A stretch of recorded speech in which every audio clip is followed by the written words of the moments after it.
May solid north pa ba? Nako, si Vice President Sara Duterte nandyan sa baluarte ni Junior. Ang reaksyon ng mga kabataan? O eto, panoorin nyo, mga loyalista. Nga, sure nyo na to. Ito ang video.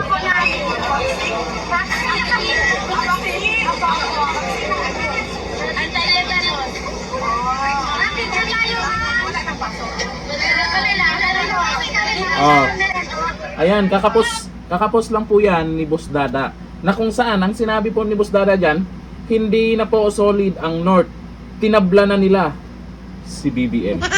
Tingnan nyo naman yung reaksyon ng mga estudyante dyan. Kung baga, yung saya nila ay makikita nyo na hindi pilit. Hindi kailangan sabihin ni BP Sara, o kaway-kaway naman nga ba? O ito ang tanong, bakit nga ba mukhang tumaas na lalo ang ratings ni BP Sara Duterte? Bakit yung iba nag-negative na? Dahil sa kabila po ng inyong paninira, maraming ginawa ang Office of the Vice President na hindi binalita.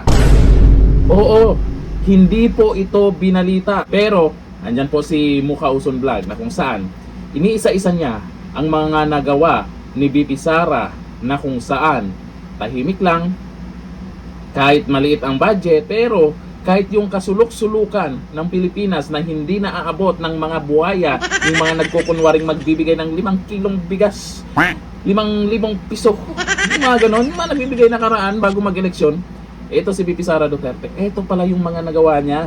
Ito, panoorin po natin ang ginawang video po ni Mukha Uson Vlog. Ito yung video. Na kapag babae, kapag Duterte, kapag matapang, ay laging tinitira. Sa kabila ng maliit na pondo ang ibinibigay sa OVP.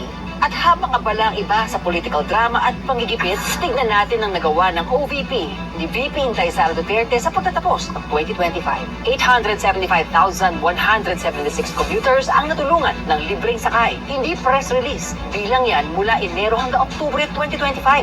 4,643 medical assistance at 1,377 burial assistance. Sa panahon ng lindol, bagyo at pagsabog ng kanlaon, 73,054 families ang natulungan. More than 56,000 sacks of rice ang naipamahagi at ang food truck non-stop ang serbisyo sa mga rescuer at frontliners. Habang ng iba ay pakitang tao, si VP Inday Sara nagpatanim ng mahigit 1 million na puno sa ilalim ng pagbabago campaign. Sa edukasyon, 460,272 learners nakatanggap ng pagbabago bags, school kits at support. Kaya bago tayo magpabulag sa propaganda, tignan natin ang numero. Habang sila ay puro banat, si VP Sara ay puro gawa. Habang sila ay puro satsat, si VP Sara ay patuloy ang pag-abot ng tulong.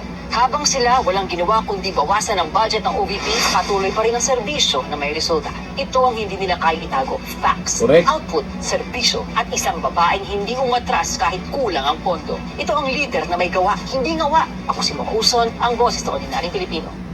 Oh, akalain mo ha, kulang pa ang pondo. Paano kung naging pangulo yan? Itong si Inday Sara, itong si BP Sara Duterte, ang tinutukan, dapat maka-impeach kasi ganon, pakpak ganon.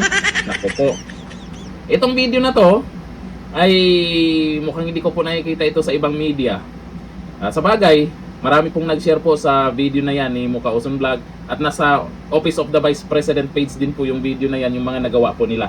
Share po natin yan sa mga loyalista nga, meron ba kayong paganyan? Ay ayon po dito sa mga nag-comment ha. Ay sabi ni Jose Clidoro, hindi yan inilalabas at binabalita ng mga media. Di kung ganon, i-share nyo na. O sabi ni Serap Sionsa, hindi ngawa kundi gawa. Hindi panggigipit kundi malasakit. Hindi pang aabuso kung hindi tunay na serbisyo. Yan ang malaking kaibahan ni BP Sara kumpara sa nagngingiwi dyan. Ay sabi ni One Heart Vlog, liit nga yung pondo pero buong Pilipinas napuntahan, paano na lang kung presidente na? Ay, may mga magdidinggit na naman, sasabihin na naman yan, gumagano na naman yan at tatataranta na naman yung mga trolls yan, pindot-pindot yan. O sige lang, tuloy nyo lang yan. Sabi ni Preciosa Balane, you share and inform it in public what BP Sara did. Keep it up, sharing always. Ito daw sa mga nagawa ni BP Sara, ipaalam natin sa iba na ito nga, may mga nagawa pa rin kahit wala yata ang 1 billion yung ano niya ngayon, no? Yung pondo ng Office of the Vice President. Samantalang yung ibang mga buhaya dyan, grabe, paldo-paldo. Ang tanong, may nagawa ba sila? Ha? Mabalitaan na lang natin nakaraan, tumutungga na yung iba ng malaki yung tinutungga. Oh, may kongreso ang laki ng tinutungga niya. Paparty-party pa. Ay, di na po bulag ang taong bayan sa panahon ngayon dahil may social media na. Gayahin niyo po itong ginagawa ni BP Sara. Wag niyong gayahin yung iba. Baka mag-negative 3 din kayo. Ha? Dito natin kayo. Bye-bye.